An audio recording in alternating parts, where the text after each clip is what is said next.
नए संसद भवन के उद्घाटन पर जो राजनीति हो रही है उसमें सेंगोल की भी खूब चर्चा। इस सेंगोल के बारे में अब तक बहुत कम लोग जानते थे और यह पीएम मोदी की कोशिशों का ही नतीजा है कि आज सेंगोल का इतिहास, सेंगोल का महत्व, सेंगोल का मतलब पूरा देश जानने लगा। कल पाठशाला में मैंने सेंगोल के बारे में थोड़ा बहुत आपको बताया था। आज इसी सेंगोल की एक और अनसुनी कहानी आपको सुनाता हूं। पीएम मोदी ने सेंगोल को कैसे ढूंढ निकाला इसके बारे में भी सुनिए, क्योंकि 15 अगस्त 1947 को जब देश को आजादी मिली, उस वक्त अंग्रेजों से सत्ता सौंपे जाने के प्रतीक के तौर पर इस सेंगोल को देश के पहले प्रधानमंत्री पंडित जवाहरलाल नेहरू को सौंप दिया गया। लेकिन आप सोचिए कि देश के लिए गौरव के प्रतीक सेंगोल को इतिहास के पन्नों में वो पहचान भी नहीं मिल पाई जो मिलनी चाहिए। अरे 99% लोगों को तो सेंगोल पता ही नहीं था। इसे एक म्यूजियम में उठाकर रख दिया गया कि आजादी से लेकर इतने सालों तक कोई इसे जान ही नहीं पाया। लेकिन फिर पीएम मोदी ने इसके गौरव को फिर से जिंदा करने का बीड़ा उठाया। सेंगोल की कुछ तस्वीरें आपको दिखा रहा हूं, पहले वो जानिए, फिर कैसे पीएम मोदी के मन में क्या आया वो आपको बताऊं। इस सेंगोल के सबसे ऊपरी हिस्से पर भगवान शिव की सवारी नंदी की आकृति बनी हुई। नंदी के ठीक नीचे फूल, पत्तियों और देवी लक्ष्मी की आकृति उकेरी गई और इसी के निचले हिस्से में तमिल भाषा में मंत्र लिखे। यही सेंगोल नेहरू को देश की आजादी के प्रतीक के तौर पर दिया गया। लेकिन आजादी के बाद इस सेंगोल की पहचान कैसे सिर्फ नेहरू की सोने की छड़ी बनकर रह गई उसके बारे में भी सुनिए। यह सेंगोल अब तक प्रयागराज में आनंद भवन के म्यूजियम में रखा हुआ है। आनंद भवन प्रयागराज में नेहरू परिवार का पैतृक आवास था, जिसे म्यूजियम बना दिया गया बाद में। लेकिन म्यूजियम में रखने के बाद भी सेंगोल को लेकर यह पूरी जानकारी नहीं दी गई कि इसे अंग्रेजों से आजादी के प्रतीक के तौर पर पंडित नेहरू को भेंट किया गया, बल्कि म्यूजियम में रखे सेंगोल के बारे में यह लिखकर रखा गया कि पंडित नेहरू को गिफ्ट में मिली सुनहरी छड़ी। कहां सेंगोल का गौरवशाली इतिहास और कहां नेहरू जी को मिली सुनहरी छड़ी। सोचिए, जो हमारे यहां सत्ता हस्तांतरण का सनातन प्रतीक है, उसे नेहरू को मिली छड़ी बनाकर एक कोने में छोड़ दिया गया। इसी पर सी राजगोपालाचारी के परपोते सीआर केसवन ने भी आज सवाल उठाया। वो राजगोपालाचारी ही थे जिन्होंने नेहरू को अंग्रेजों से सत्ता लेने के दौरान सेंगोल की रस्म करने का सुझाव दिया था। उनके परपोते आज क्या कह रहे हैं, सुनिए जरा। Nobody knew about this.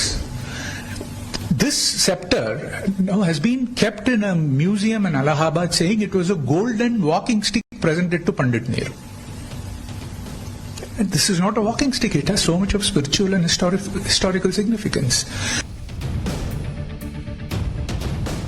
पाठशाला में मैंने आपको बताया था कि सेंगोल कैसे प्राचीन भारत के गौरव को दिखाता है। जब एक राजा से दूसरे राजा को सत्ता सौंपने के लिए सेंगोल का इस्तेमाल किया जाता है। अब उस सेंगोल की खासियत बताता हूं जिसे आजादी के वक्त नेहरू को भेंट किया गया और अब नए संसद भवन में जिसे स्थापित किया जाता है। इस सेंगोल को चेन्नई के एक हीरा कारोबार ने बनाया था। 1947 में इस सेंगोल को बनाने पर करीब 15,000 रुपए की लागत आई थी उस जमाने में, और इसे तैयार करने में करीब 1 महीने का वक्त लगा था। इसकी लंबाई करीब 5 फीट है, जबकि इसका वजन 800 ग्राम। चांदी से बने इस सेंगोल पर सोने की परत चढ़ी है। सेंगोल के ऊपर भगवान शिव की सवारी नंदी की आकृति है, जिन्हें सत्य और न्याय का प्रतीक माना जाता है। यह वो सेंगोल है जो संसद भवन पहुंचेगा। 28 मई को जब नई संसद का उद्घाटन होगा, उस दिन सेंगोल को पूरे विधि विधान के साथ स्पीकर की चेयर के पास स्थापित किया जाएगा। जिस सेंगोल को नेहरू ने महत्व नहीं दिया और उसे एक म्यूजियम में बंद करके रखवा दिया, वॉकिंग स्टिक बता दिया गया, उस सेंगोल को आखिरकार सालों बाद पीएम मोदी ने कैसे ढूंढ निकाला, इसकी कहानी भी बड़ी दिलचस्प है। 2 साल पहले यानी साल 2021 में प्रधानमंत्री कार्यालय में एक चिट्ठी आई। यह चिट्ठी जानी मानी डांसर डॉक्टर पद्मा सुब्रमण्यम ने लिखी थी और इसी चिट्ठी ने मोदी सरकार को सेंगोल तक पहुंचा दिया। इस चिट्ठी ने इतिहास के पन्नों में गुम हो चुके सेंगोल की तलाश को फिर से शुरू करवाया। पद्मा सुब्रमण्यम ने चिट्ठी में तमिल मैगजीन तुगलक में छपे एक आर्टिकल का जिक्र किया था। आर्टिकल में उस समारोह के बारे में बताया गया था जब 1947 में भारत के पहले पीएम जवाहरलाल नेहरू को सेंगोल सौंपा गया। मैगजीन में यह लेख मई 2021 को छपा था और पद्मा सुब्रमण्यम ने उसी साल 15 अगस्त के मौके पर सरकार से इससे जुड़ी जानकारी सार्वजनिक करने की अपील की। जैसे ही पीएम को यह चिट्ठी मिली, उन्होंने सेंगोल पर और जानकारी जुटाने के आदेश दिए। पीएमओ को यानी प्रधानमंत्री कार्यालय को मिले लेटर से सेंगोल के बारे में जो सुराग मिला, उसके बाद संस्कृति मंत्रालय ने सेंगोल का इतिहास खंगालना शुरू किया। सेंगोल की तलाश में Indira Gandhi national centre for arts के एक्सपर्ट्स ने मदद की। सेंगोल के इतिहास को खंगालने पर पता चला कि 15 अगस्त 1947 की आधी रात को जब जवाहरलाल नेहरू ने राष्ट्रीय ध्वज फहराया और प्रसिद्ध ट्रिस्ट विद डेस्टिनी भाषण दिया, उससे कुछ मिनट पहले ही सेंगोल समारोह हुआ, जिसमें सेंगोल को नेहरू जी को सौंपा गया था। इस सेंगोल को अब तक नेहरू के प्रयागराज में स्थित निवास में रखा गया था, जो अब संग्रहालय बन चुका है। अब आजादी के वक्त पंडित जवाहरलाल नेहरू को सेंगोल सौंपे जाने का किस्सा भी बताता हूं। ऐतिहासिक दस्तावेजों के मुताबिक भारत के आखिरी वायसराय लॉर्ड माउंटबेटन ने नेहरू से पूछा था कि भारत को आजादी मिलने के बाद सत्ता सौंपने का प्रतीक क्या हो सकता है। इस पर नेहरू ने सी राजगोपालाचारी से राय ली। राजगोपालाचारी ने नेहरू को चोला साम्राज्य की परंपरा के बारे में बताया, जिसमें सत्ता सौंपने के प्रतीक के तौर पर सेंगोल भेंट किया जाता था। राजगोपालाचारी ने सुझाव दिया कि माउंटबेटन सत्ता के हस्तांतरण के प्रतीक के तौर पर यह सेंगोल सौंप सकते हैं। इस सुझाव पर नेहरू राजी हो गए और उन्होंने राजगोपालाचारी को इसका इंतजाम करने की जिम्मेदारी दी। तमिलनाडु के थिरुवदुथुरई अधीनम मठ से संपर्क किया गया। मठ ने सेंगोल बनाने की जिम्मेदारी चेन्नई के एक ज्वेलर को दी। 14 अगस्त 1947 को आधी रात को भारत की आजादी से करीब 15 मिनट पहले मठ के पुजारी ने माउंटबेटन को सेंगोल सौंपा। इसके बाद माउंटबेटन से सेंगोल वापस लिया गया और उस पर पवित्र जल छिड़का गया और फिर वैदिक मंत्रोच्चार के साथ भारत की आजादी के वक्त नेहरू को सेंगोल भेंट कर दिया गया। आप सोचिए कि जो सेंगोल हिंदू परंपरा का प्रतीक रहा है, जिस सेंगोल का इस्तेमाल चोल साम्राज्य से होता रहा है, जिस सेंगोल की परंपरा भारत की प्राचीन विरासत है, उसे ऐसे ही एक म्यूजियम में इतने सालों तक किनारे रख दिया जाए और ये नेहरू जी की छड़ी हो जाएगी।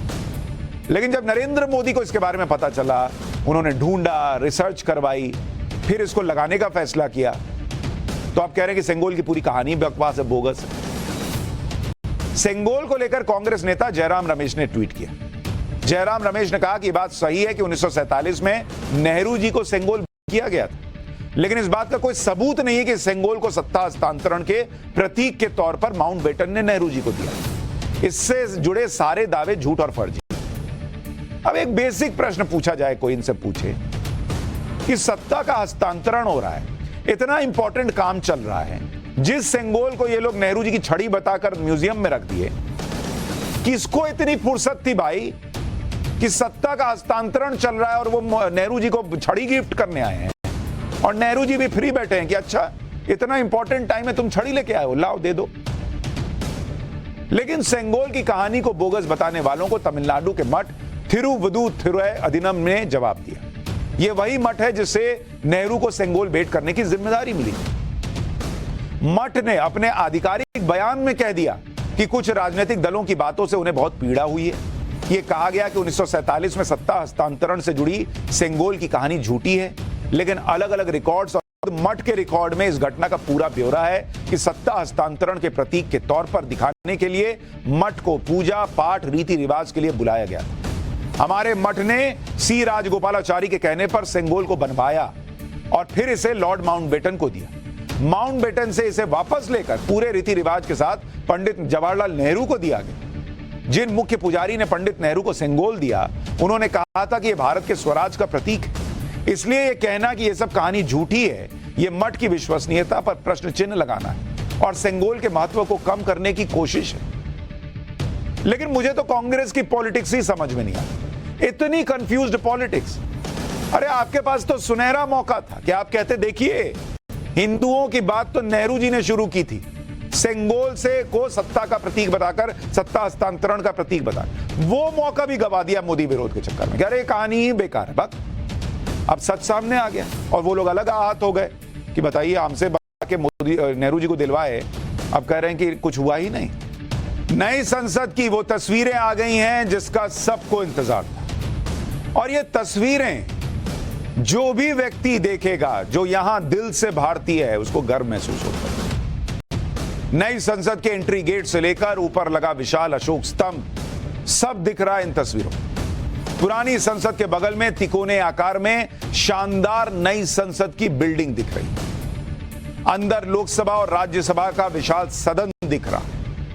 इन 3 तस्वीरों में संसद की एंट्री से लेकर लोकसभा और राज्यसभा, आपको उसकी शुरुआती झलक दिखा रहा हूं, फिर अंदर लेकर चलूंगा। नई संसद का यह ट्रेलर खुद पीएम मोदी ने ट्विटर पर पोस्ट किया और उन्होंने देश के लोगों से एक स्पेशल रिक्वेस्ट भी की। पीएम मोदी ने लिखा कि नया संसद भवन हर भारतीय को गर्व से भर देगा। सबसे रिक्वेस्ट है कि वो नए संसद भवन के वीडियो को अपनी आवाज देकर अपने विचारों को सबसे शेयर करें। पीएम खुद ऐसे कुछ वीडियोस को रीट्वीट करेंगे और उन्होंने कहा, मेरी संसद मेरा प्राइड। मतलब नरेंद्र मोदी कह रहे हैं भाई ये देश के लिए बड़ी बात है कि आजाद भारत में अब आजाद भारत के सांसद अपनी बनाई हुई संसद में बैठेंगे। लेकिन यहां अलग ही पॉलिटिक्स चल रही है, उस पर आऊंगा अभी। लेकिन नई संसद की पहली तस्वीरों के बारे में विस्तार से आपको आगे बताऊं, उससे पहले आपको नई संसद के अंदर लेके चलता हूं और आपको दिखाता हूं कि अंदर से नई संसद कैसे दिखती है। चलिए वहां चलते हैं।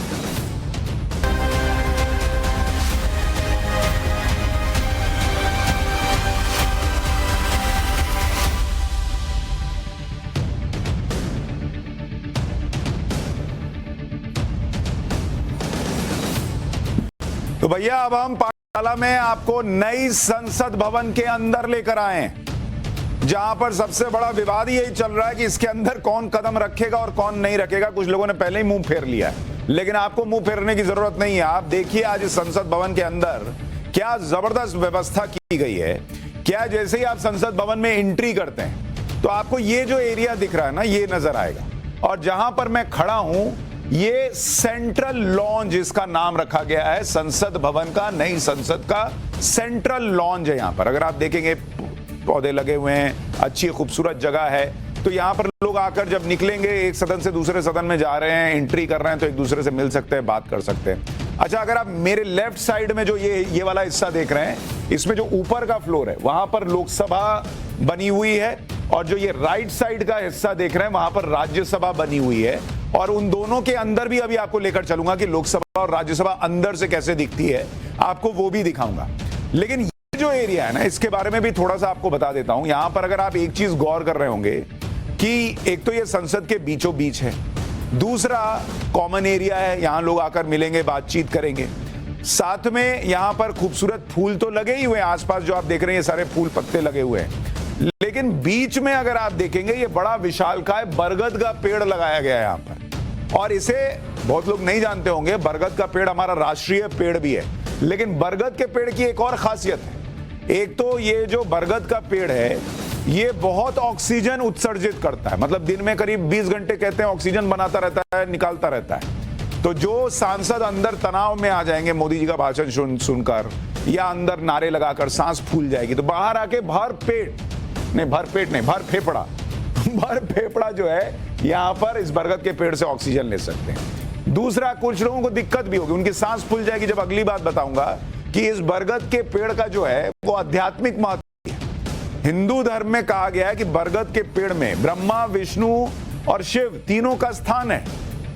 कहते हैं जो बरगद के पेड़ की जड़ें होती हैं वो ब्रह्मा जी हैं, जो छाल है वो विष्णु जी का प्रतीक है, और जो शाखाएं हैं वो शिव का प्रतीक है।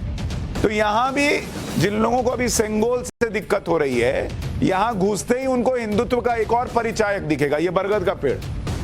लेकिन ये हमारी लोकतंत्र का भी प्रतीक है। जैसे बरगद की जड़ें अंदर तक फैली होती हैं, वैसे ही हमारा लोकतंत्र भी देश में अंदर तक फैला हुआ। किसी को पसंद आए ना आए, लेकिन ये तो बाहर का एरिया हो गया। अब आपको अंदर लेके चलता हूं, और सबसे पहले जब आप यहां से निकलेंगे और अंदर घुसेंगे तो क्या आएगा वो दिखाता हूं। चलिए अंदर चलते हैं। अब आप जैसे ही अंदर घुसिएगा तो वहां पर लोकसभा में आपको जाना है, राज्यसभा में जाना है, दोनों के लिए सीढ़ियां बनी हुई। ये गैलरी जैसा हिस्सा है, यहां पर बैठने की भी जगह बनाई गई। अगर आप देख रहे हैं आगे में बैठने की जगह है।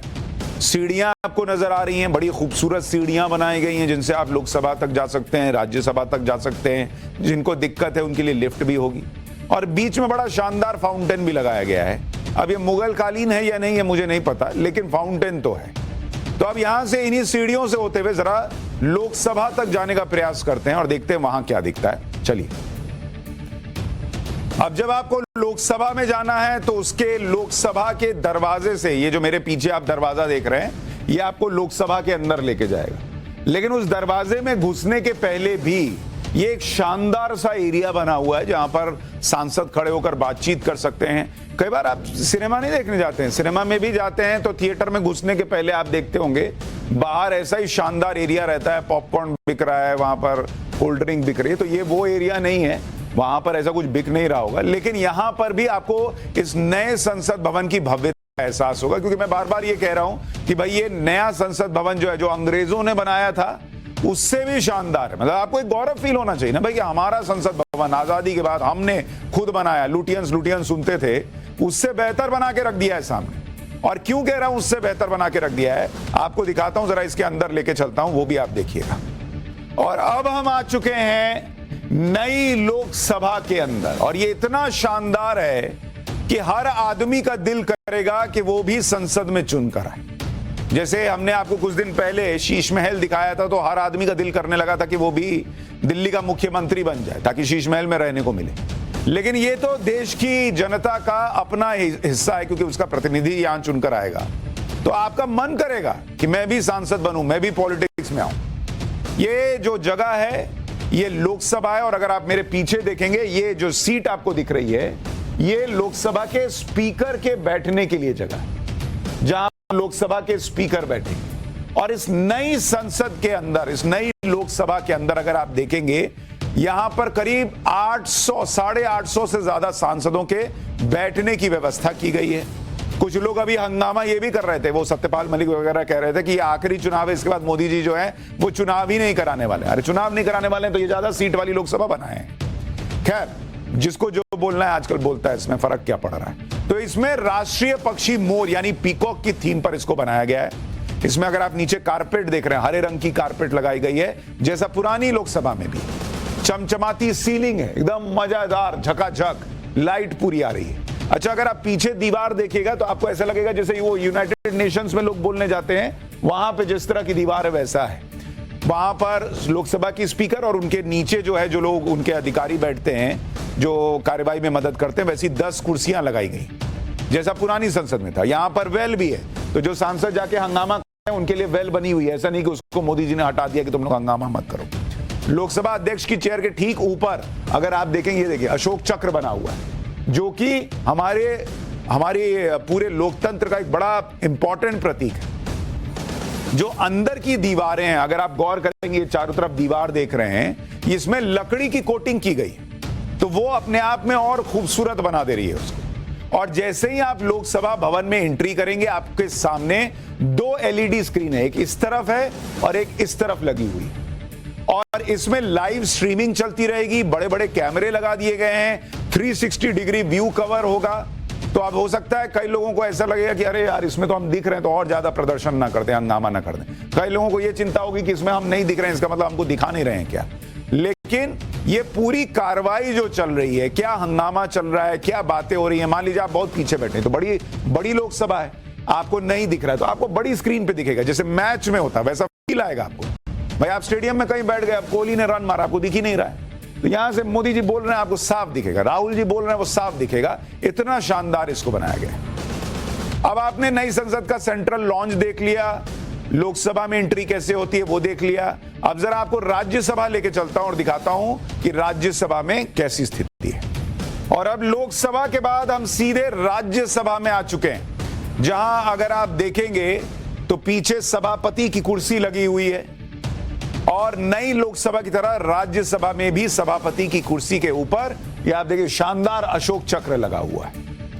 इसके अलावा अगर आप राज्यसभा में देखेंगे, यहां पर हर टेबल पर आपको ऐसे एक छोटी छोटी स्क्रीन नहीं नजर आ रही है, देखिए पीछे स्क्रीन्स नजर आ रही हैं, वो स्क्रीन्स लगी हुई है ताकि आपको वोटिंग करनी है, कोई जानकारी आ रही है तो उसी में स्क्रीन पर आएगी। तो आधुनिक है। यहां पर कुर्सियों और कारपेट का जो रंग है वो लाल रखा गया है, जैसा पुरानी राज्यसभा में था। तो एकदम किसी को अलग फील ना हो, वो भी प्रयास किया गया है। हर सीट पर टैब है, स्क्रीन है, वो आपको बता दिया। इसके अलावा यहां पर भी अगर आप देखेंगे तो वो पीछे बड़ी एलईडी स्क्रीन लगी हुई। तो जैसे लोकसभा में बड़ी एलईडी स्क्रीन थी, वैसे ही राज्यसभा में है। लोकसभा में 800 से ज्यादा लोगों के बैठने की व्यवस्था है, तो वहां 2 है। यहां चूंकि संख्या कम होगी तो यहां 1 लगाया गया है। और इसी एलईडी स्क्रीन के नीचे अगर आप देखिएगा तो एग्जिट है। मतलब अगर आप वहां देख रहे हैं जो कार्रवाई चल रही है और आपको पसंद नहीं आ रहा, तो वहीं से नीचे से निकल जाइए, फिर उसमें रुकने की व्यवस्था नहीं है। तो ये राज्यसभा को रखा गया। अच्छा, पीछे दीवार देखिए, कितना शानदार जो है वो दीवार बनाई गई। तो ये लोकसभा दिखा दिया आपको अंदर से, राज्यसभा दिखा दिया अंदर से, किस तरह का संसद भवन है उसकी एक झलक आपको दिखा दी हमने। लेकिन अब आपको इसी संसद भवन की कुछ और एक्सक्लूसिव तस्वीरें भी दिखाता हूं, और साथ ही इस पे जो पॉलिटिक्स हो रही है उसकी भी बात करूंगा। लेकिन पहले तस्वीरें दिखाने के लिए हम अपने पुराने स्टूडियो चलते हैं।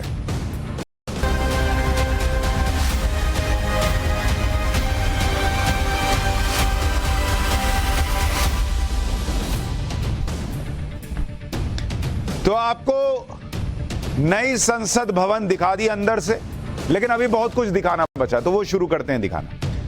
28 मई को ये नई संसद देश को मिलने जा रही है। जिस तरह आप अपना नया घर बनाकर उसमें गृह प्रवेश करते हैं, किसी नए मंदिर में प्राण प्रतिष्ठा का उत्सव होता है, ठीक उसी तरह दुनिया के सबसे बड़े लोकतंत्र के मंदिर में प्रवेश होने जा रहा है। अब आपको इसकी कुछ और तस्वीरें दिखाता हूं। भारत की इस नई संसद की भव्यता, विशालता और सौंदर्य को देखकर आज आपको गर्व महसूस होगा। पुरानी संसद को देखकर अक्सर लोग ये कहा करते थे कि अंग्रेजों ने क्या बना दिया यार, शानदार इमारत बनाई। लेकिन मेरा दावा है कि नई संसद को देखकर सबकी आंखें चौंधिया जाएंगी। अंग्रेज भी चौंधिया जाएंगे कि बॉस ये तो लुटियन से बेटर बना दी। ये नई संसद, ये नया संसद भवन इसलिए भी बड़ा खास है क्योंकि ये मेड इन इंडिया संसद भवन। इसमें पहले साल 1927 में जो संसद बनी थी उसे तो पहले अंग्रेजों ने बनाया। आज अगर ब्रिटेन से अंग्रेज भी आ जाएं तो वो भी देखकर हैरान रह जाएंगे कि क्या हाईटेक और शानदार संसद भारत ने बनाई। पहले आपको नई संसद के बाहरी हिस्से के बारे में बता देता हूं। नई संसद को ट्रायंगुलर यानी त्रिभुज के आकार में बनाया गया। इसके एंट्री पॉइंट पर लाल पत्थर से बड़े अक्षरों में सत्यमेव जयते लिखा है। इसके थोड़ा और ऊपर अशोक चक्र लगा हुआ है, जिसे सम्राट अशोक के धर्म चक्र से लिया गया है। 24 तीलियां होती हैं जिसमें, जो मनुष्य के 24 धर्म मार्ग के बारे में बताती है। अशोक स्तंभ में 4 दिशा में खड़े शेरों के नीचे भी यही अशोक चक्र लगाया जाता है। नई भवन की छत पर विशाल अशोक स्तंभ लगा है, जिसका पिछले साल आपको याद होगा पीएम मोदी और लोकसभा अध्यक्ष ओम बिरला ने उद्घाटन किया था, जिसमें नहीं हंगामा हुआ था कि अरे ये तो बड़ा आक्रामक शेर दिख रहा है। कांसे से बने हुए राष्ट्रीय प्रतीक अशोक स्तंभ की ऊंचाई करीब 21 फीट है, यानी करीब 2 मंजिल ऊंची, और इसका वजन 9,500 किलोग्राम। सिर्फ इस अशोक स्तंभ को बनाने में 8 महीने लग गए और इसे नई संसद की छत पर लगाने में 2 महीने का समय लगा। नई संसद में 3 हिस्से हैं। पहला है ज्ञान द्वार, दूसरा है शक्ति द्वार और तीसरा है कर्म द्वार। ये तीनों द्वार यहां बैठने वाले सांसदों और अधिकारियों को ज्ञान, शक्ति और कर्म का पाठ पढ़ाएंगे। नई संसद में प्रवेश के लिए प्रधानमंत्री, लोकसभा अध्यक्ष और बाकी सांसदों के अलग अलग द्वार तय किए गए। आपको नई संसद के अंदर लोकसभा की असली तस्वीर दिखाता हूं। आज जो कुछ तस्वीरें आई हैं, जिसे देखकर भारत का ही नहीं दुनिया का हर नेता, सांसद दंग रह जाएगा। ऐसा लगेगा मानो किसी दूसरी दुनिया में आ गए।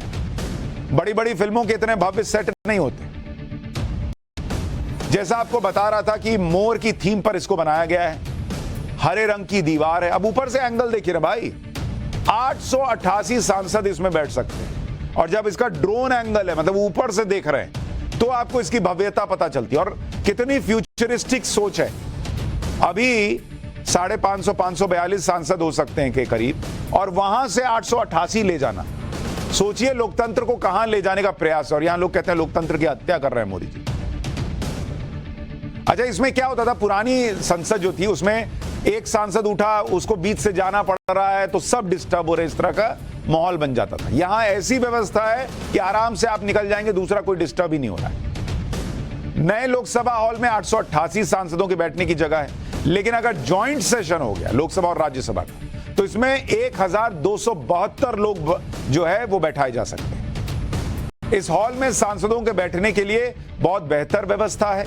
हर सांसद की सीट पर मल्टीमीडिया डिस्प्ले लगा हुआ है ताकि लोकसभा को पेपरलेस बनाया जा सके। इस डिस्प्ले से सांसद किसी बिल पर वोटिंग के दौरान बड़ी आसानी से वोटिंग कर सकते हैं। आप में से शायद बहुत लोगों को पता नहीं होगा कि पुराने लोकसभा हॉल की उल्टी छत पर एक बड़ी जाली लगी हुई है, क्योंकि उसमें ऊपर से चूना और छोटे छोटे पत्थर गिरने की समस्या आ रही थी। पुराना